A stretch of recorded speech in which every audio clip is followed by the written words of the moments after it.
Mediante su inmolación, el esclavo asume la muerte y se demuestra más fuerte que su amo, quien en realidad depende de la sumisión del esclavo para ser amo.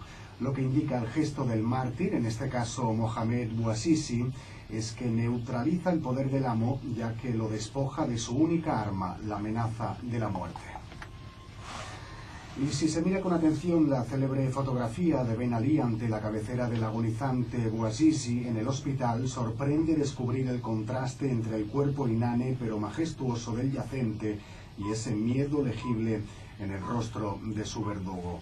La lección tunecina, cómo la revolución de la dignidad ha derrocado al poder mafioso, la dita galàxia Gutenberg, i el seu autor, una de les veus més autoritzades per parlar d'aquest canvi d'època que estem vivint.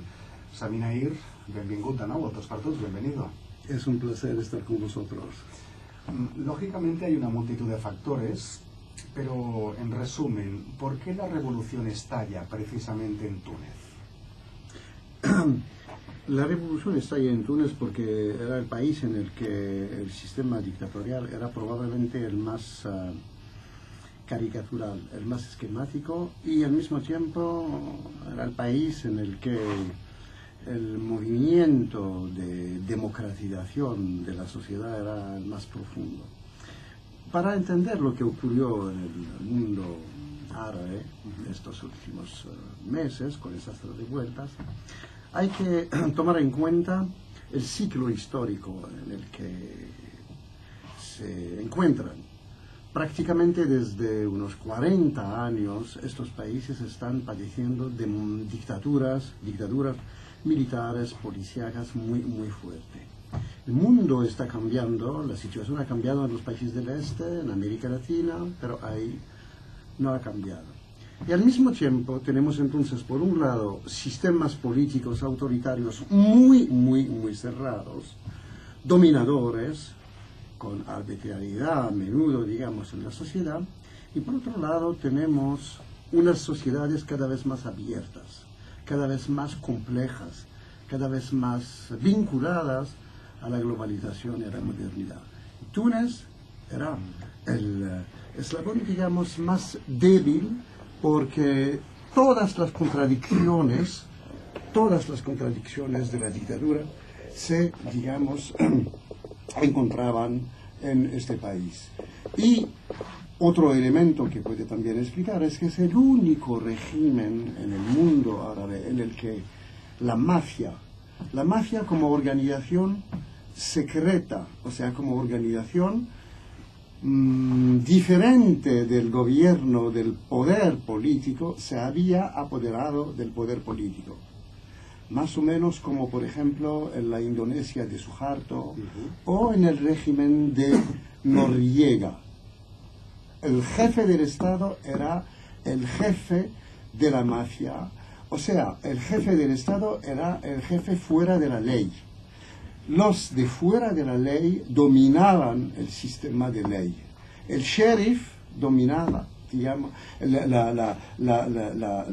sheriff era fuera de la ley, el presidente de la República. Y entonces teníamos ahí una situación absolutamente caricatural, con la corrupción como modelo de vínculo social.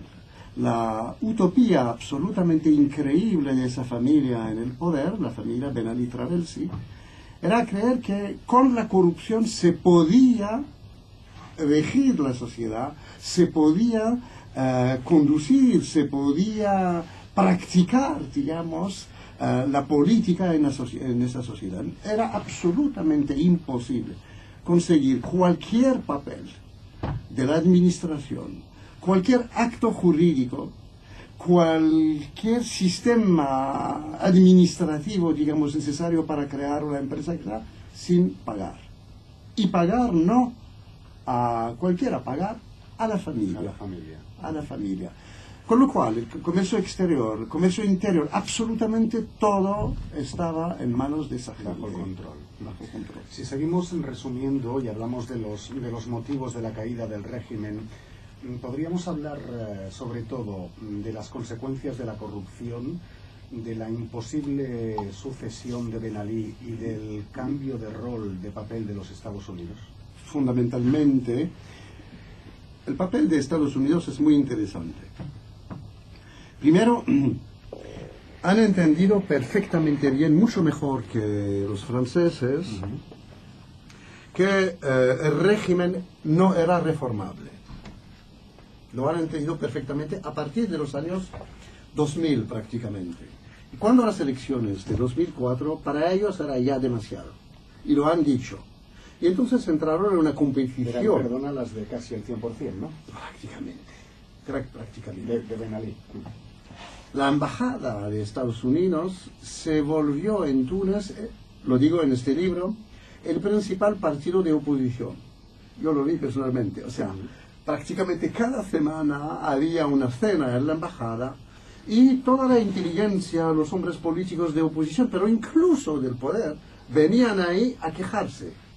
Y decir, otra vez, a mí me ha robado el apartamento, el otro me ha robado el camión y no he podido conseguir el certificado para poder crear tal empresa, etcétera, etcétera. O sea, que el embajador se transformó, digamos, en muro de las lamentaciones, la embajada.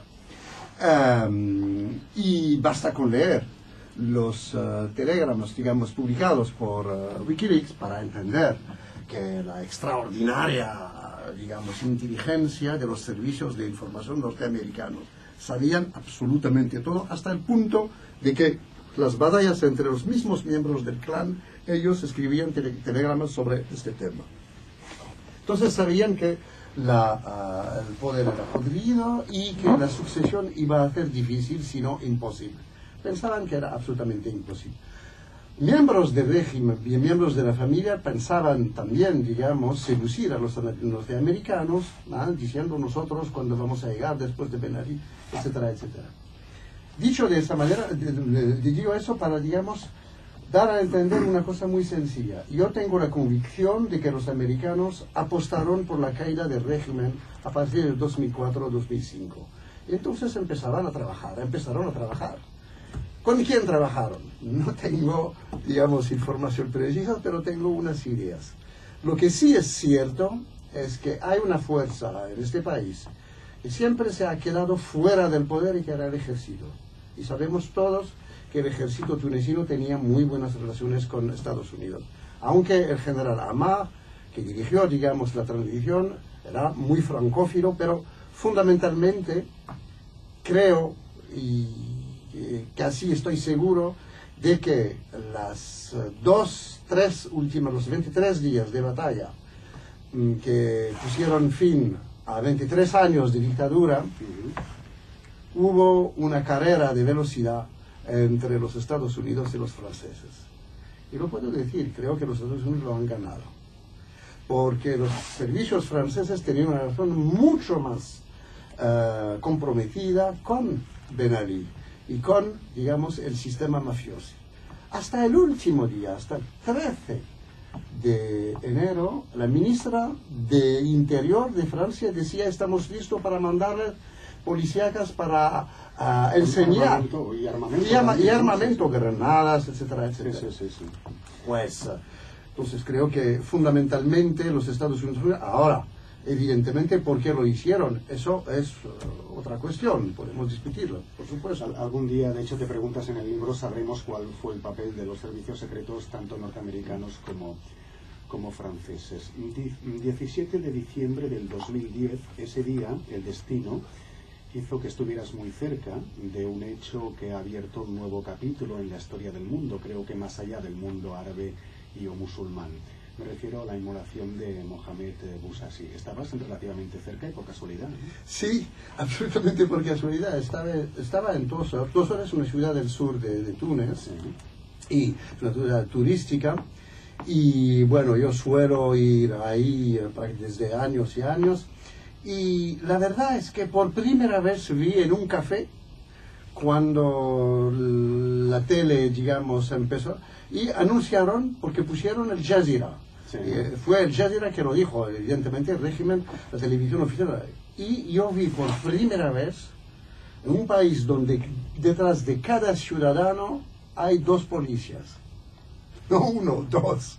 Y yo vi gente diciendo: esa vez terminado, no podemos aceptar eso. Este señor que ha hecho eso es un hombre.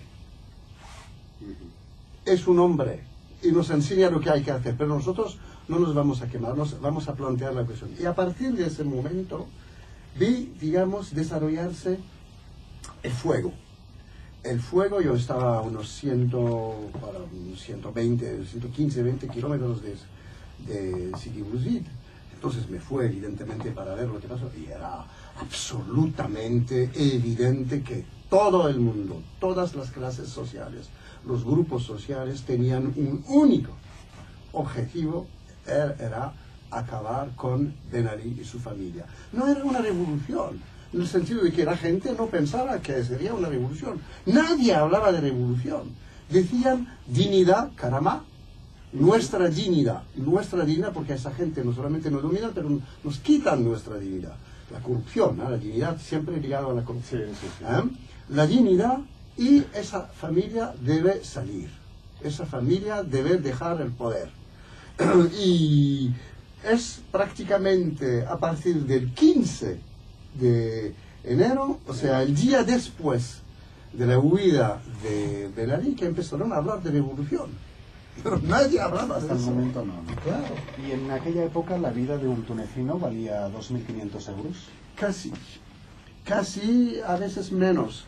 Valía ese precio cuando se sabía, cuando la prensa hablaba de esa gente. Cuando no la prensa hablaba de la gente, no valía nada. Y mataron a muchísima gente, mataron a niños, violaron a mujeres. Fue una cosa terrible. Por ejemplo, en Kasrin, cuando vinieron estos grupos, digamos, de gente armados y se pusieron, su jefe decía a esa gente: hay que apuntar a los jóvenes, hay que apuntar el corazón, hay que apuntar la cabeza, para que entiendan. Y el propio Ben Ali dio la orden de bombardear Kasrin. El ministro de la Defensa dijo no. Entonces hubiéramos podido tener una situación comparable, parecida a la de Libia. Felizmente, a la vez el movimiento era un movimiento democrático, muy fuerte, laico, secular, y por otro lado el ejército había ya decidido que había que acabar con esa dictadura. ¿Qué sabemos de un posible golpe de Estado del general Sariati una vez Ben Ali, pues bueno, había perdido ya el control de la situación? Es una discusión muy importante ahora que se discute, felizmente, porque cuando yo escribí este libro nadie lo decía, pero yo tuve la suerte, lo digo sin pretensión, hablar con altos responsables políticos, conozco prácticamente todo el mundo ahí, que me lo dijeron. Ahora se habla cada día en la televisión de eso, y se dice claramente que el general Sariati probablemente actuaba en nombre de un país extranjero, y que este país extranjero, que estaba en lucha en contra, digamos, la influencia de los Estados Unidos, había decidido a último momento: hay que apoyar a Sariati porque Ben Ali se ha quemado. No tenemos pruebas. El ministro de Defensa, Reda Grira, lo dice claramente, dice: tengo la convicción de que Sariati quería hacer un golpe de Estado. El ministro de Defensa, Kamel Morjan, lo dice también. Y estaban juntos, trabajaban juntos. Entonces se sabía perfectamente. Yo creo que en realidad en estos últimos momentos, en mi opinión, ganaron, digamos, los que apoyaban al ejército y al general Ammar, o sea, a los Estados Unidos.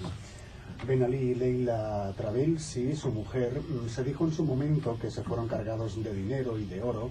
En aquella época hubo muchas especulaciones, pero lo que sí sabemos es que a día de hoy están en Arabia Saudí gracias a una vieja amistad de Ben Ali, ¿no? Claro, pero bueno, Arabia Saudí, de todo modo Arabia Saudí es un país que siempre ha albergado los peores en este mundo, desde la época de Idi Amin Dada. Y hasta Ben Ali, tienen intereses comunes muy importantes. Elementos importantes de la familia se fueron en extranjero. Hay uno en Canadá, el hermano Ben Hassan Trabelsi, que era el jefe el segundo, diríamos, de la mafia. Está libre En Canadá. En Canadá.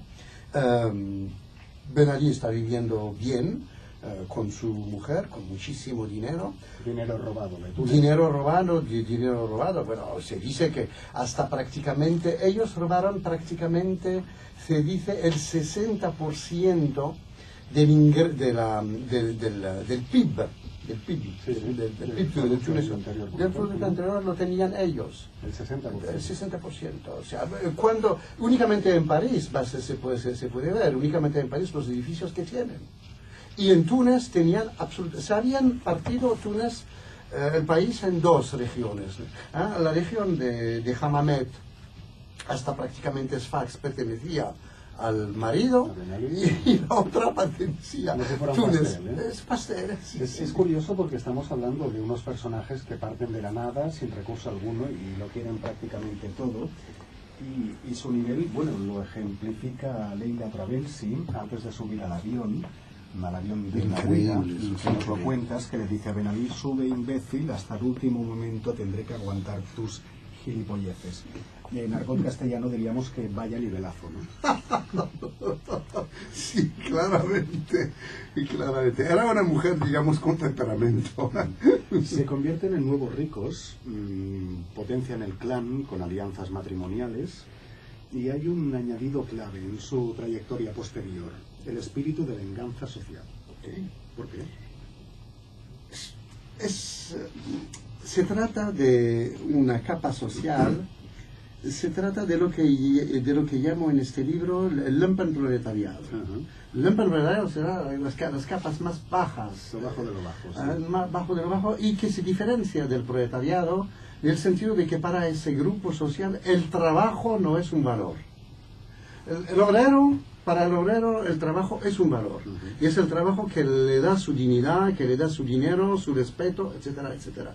Para ellos el trabajo sirve únicamente para conseguir lo más rápidamente posible, cuanto antes, el dinero, y a veces no, digamos, utilizar el trabajo, utilizar otros medios, y su trabajo es un trabajo sucio. Y esa clase social, ese grupo social, no tiene cultura, no tiene, digamos, trasfondo de valores, no tiene ética, o tiene una ética, o sea, el mundo de los golfos. Y el mismo Ben Ali era un personaje conocido por ser golfo antes de entrar en la policía. Hablo aquí de General Turki. El General Turki, que era el jefe de los servicios secretos, de los servicios de transmisión, es él que lo contrató. Él lo contrató y él lo ayudó, digamos, a entrar en la policía. O sea que se trata de una... Y ella era un personaje muy problemático, porque ella era peluquera y ha trabajado, digamos, en sectores poco recomendables en París, y trabajaba de peluquera. En la peluquería. De peluquera en Túnez. Y así conoció ¿Cómo conoció a Ben Ali? Conoció a Ben Ali de manera muy interesante. ¿No me dirás que le cortó el pelo? No, mucho más le conoció. Ben Ali, ella había pasado la noche con un emir. Sí. Le había robado su pasaporte y su dinero. El emir se quejó, evidentemente, fueron a arrestarla, la arrestaron. Cuando la arrestaron, ella dijo: conozco fulano, un personaje que conocía a Ben Ali. Ben Ali en aquel momento era director de los servicios de policías. Entonces, este señor dijo a Ben Ali: a tal persona, esta situación difícil, es muy guapa, efectivamente era una persona muy guapa, y dice si la puede ayudar. Ben Ali dijo: bueno, quisiera verla, por supuesto, y la recibió. Y a partir de este momento la liberó, evidentemente, pero se volvió su amante. Y así esa claro. No, bueno, después se casaron, después de 3 años, porque Ben Ali era casado con la hija del general Kefi. Es él que hizo su carrera en la policía. De hecho, con respecto a lo que hablábamos de este espíritu de venganza social, ellos sabían que tener el poder de político absoluto y no tener un reconocimiento sociocultural es como tener la mitad del poder. Exactamente, exactamente. Ellos lo sabían muy bien porque había un desprecio muy fuerte por parte de la burguesía y de las clases altas tunecinas. La clase alta tunecina no se trata únicamente de burguesía, es un país muy interesante de aristocracia. Una aristocracia cuya origen es turca. La aristocracia de Túnez es esencialmente turca y árabe, por supuesto. Y esa gente consideraban a Ben Ali y a su mujer como, digamos, nuevos ricos, como gente sin cultura, etcétera, etcétera. Y ella lo que quería antes que todo era casar su familia, casar sus hijos, sus hermanos, sus hijas, todo el mundo con evidentemente los representantes de las clases altas. Para ella volverse burguesa era el nec plus ultra del éxito social. Lo máximo, ¿no? Por cierto, cuando Ben Ali y su familia parte de Túnez, automáticamente se cierra el espacio aéreo. Sí. ¿Por qué? ¿Tenían muy miedo, interesante. miedo de que volvieran o qué? No, muy interesante, sí, muy interesante. Hay muchas interpretaciones. La primera interpretación era que el ejército había decidido acabar con él. Y cuando le pusieron en el avión y cuando salió del territorio, el general Amar dijo: hay que cerrarlo. Hay que cerrar el espacio aéreo y para que no pueda volver. La segunda interpretación era que Ben Ali pensaba ir a Arabia Saudí a acompañar a su mujer y volver. Es la interpretación del general Sarriati, del mismo Ben Ali. Y que el ejército decidió evidentemente impedir la vuelta porque había mucha gente en el régimen que no quería un juicio de Ben Ali. Un juicio de Ben Ali hubiera significado abrir la caja de Pandora. Entonces, hay estas interpretaciones. Hay una otra interpretación, es que no quisieron, digamos, no quisieron, porque se temían mucho, sobre todo el general Sarriati lo dijo, no querían una venganza en contra de él y se temían mucho de la cólera, del enfado del pueblo. Y entonces para ellos ponerlo fuera, digamos, meterlo fuera de Túnez era más o menos evitar un drama. La realidad es que creo que el ejército, el general Amar en particular, había decidido, digamos, acabar con él definitivamente, y el cierre corresponde al hecho de que en realidad era como una expulsión del país, ¿no? Déjame abrir un pequeño paréntesis, ya que hablabas de juicios, estaba pensando en Gaddafi, antes hemos hablado de Libia.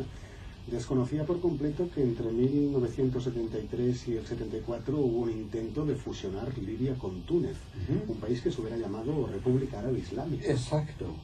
Exacto, fue la propuesta de Gaddafi, y su vector en Túnez era precisamente Ben Ali, que era en aquella época director de los servicios de seguridad de Túnez. Y Gaddafi propuso a Bourguiba la creación de esa República Árabe Islámica y pidiendo que Ben Ali fuera el ministro de Interior de esa república. En aquella época ya Bourguiba había perdido la razón, porque Bourguiba se volvió loco, senil, sí, senil, totalmente senil, y había aceptado, pero los altos funcionarios y el primer ministro en aquella época, que era Hedi Nuira, creo, era enfermo. Cuando vio eso dijo: es imposible, y entonces explicó a Bourguiba que era absolutamente imposible, que él había creado un régimen laico, un régimen secular, no se podía entrar en este juego. Y finalmente se dio cuenta Bourguiba que había un complot entre Gaddafi y Ben Ali para conseguir el poder, y descargó de sus funciones a Ben Ali y lo nombró como embajador en Polonia. Este es un debate que hemos mantenido otras veces, sobre todo recuerdo el año pasado con motivo del libro anterior a este, La Europa Mestiza, me refiero a la laicidad. La Constitución en Túnez, no sé si es clara y es contradictoria a la vez. El artículo 1, que su religión es el Islam, y a la vez en otros artículos, como el 3 o el 8, se habla de libertad de culto o se prohíbe a los partidos que hagan proselitismo de la religión. ¿En qué quedamos? Todo depende de la relación de fuerza. Lo que dice el artículo 1 dice que el Islam es la religión, dice que Tunisia es un país, un estado y una nación. No, dice, es un país, una nación cuyo idioma es el árabe y religión es el Islam. No dice explícitamente que el Islam es la ideología del Estado tunecino. Y en el artículo 3 y el artículo 8 dice explícitamente que el Estado no puede aceptar la mezcla con la religión y que no se puede perseguir a una persona en función de su religión, de su creencia. O sea, todo el mundo sabía que Bourguiba era un ateo. Bourguiba no creía. Totalmente ateo en el sentido francés del siglo XVIII. Y esa contradicción dentro de la Constitución evidentemente crea zonas de ambigüedades muy fuertes y los islamistas ahora están jugando con eso. Pero creo que fundamentalmente no van a poder reemplazar esa ambigüedad.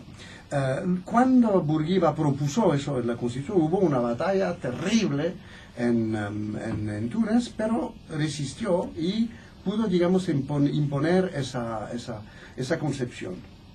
Ahora, evidentemente, los islamistas interpretan el artículo 1 a su manera, dicen la nación.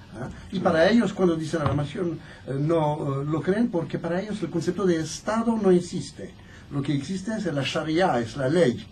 La nación es la ley islámica. Entonces, es una situación muy confusa, es una batalla abierta. ¿Y hacia dónde nos llevará el resultado de estas pasadas elecciones el 2 de octubre? 41% para el Nahda, partido digamos conservador islámico, cuyo origen era, digamos, el integrismo salafista en los años 70.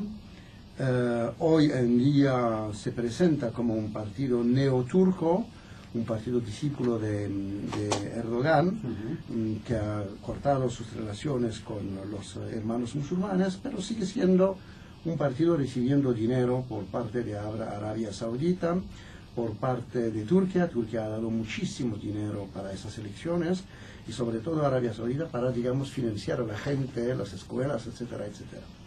Frente a eso tenemos unos 69%, 49% de gente, no 49, 59%, perdón, gente que no comparte la posición de nada. La diferencia es que, por un lado, tenemos un grupo homogéneo, compacto, organizado a través de un partido y una ideología. Por otra parte, tenemos 10 partidos y 4 grandes partidos que no están de acuerdo entre ellos, pero que todos comparten la misma visión, son laicos. O sea, la batalla no está perdida. La batalla no está perdida. Creo que ahora va a empezar una nueva batalla.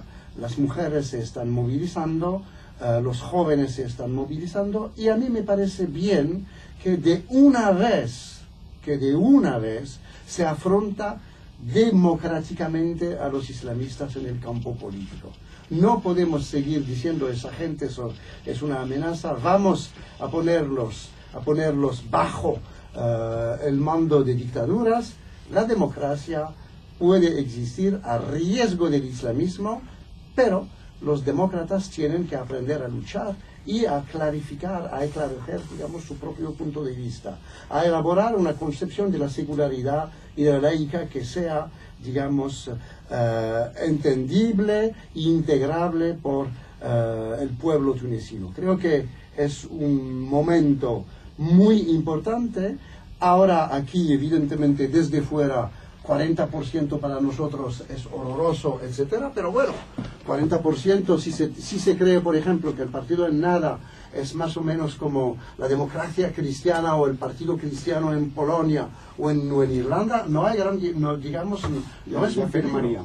No, pero yo creo que se van a plantear problemas graves y que dentro de un año tendremos nuevas elecciones y probablemente el resultado será diferente.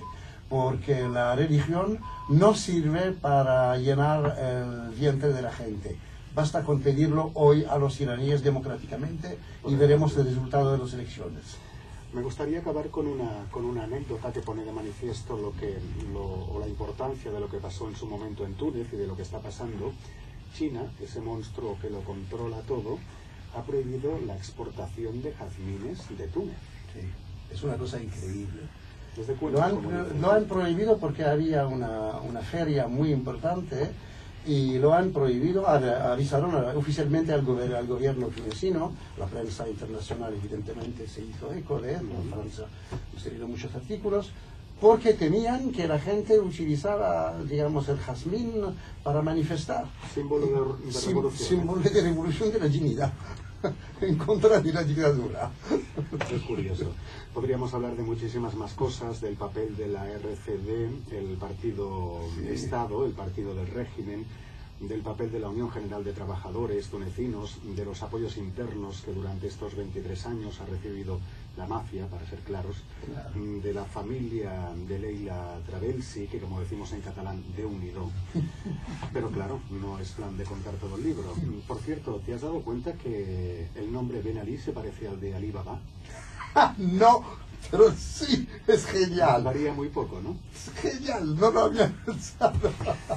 La lección y sabes que, en su casa hizo una casa de Ali Baba porque descubrieron los muros. ¿No conoces la historia? No. Una cosa fantástico. Fueron en Cartago. En Cartago, en el palacio, abrieron los muros y dentro de los muros había joyas, había dólares. I drogues, també. I drogues. Moltes drogues, no? La lecció tunecina és la darrera obra de Sami Naïr, que avui hem tingut el gust de tornar a parlar amb ell. Sami Naïr, muchas gracias, shukran. Gracias a vosotros. Y hasta la próxima, gracias. Gracias, Deu.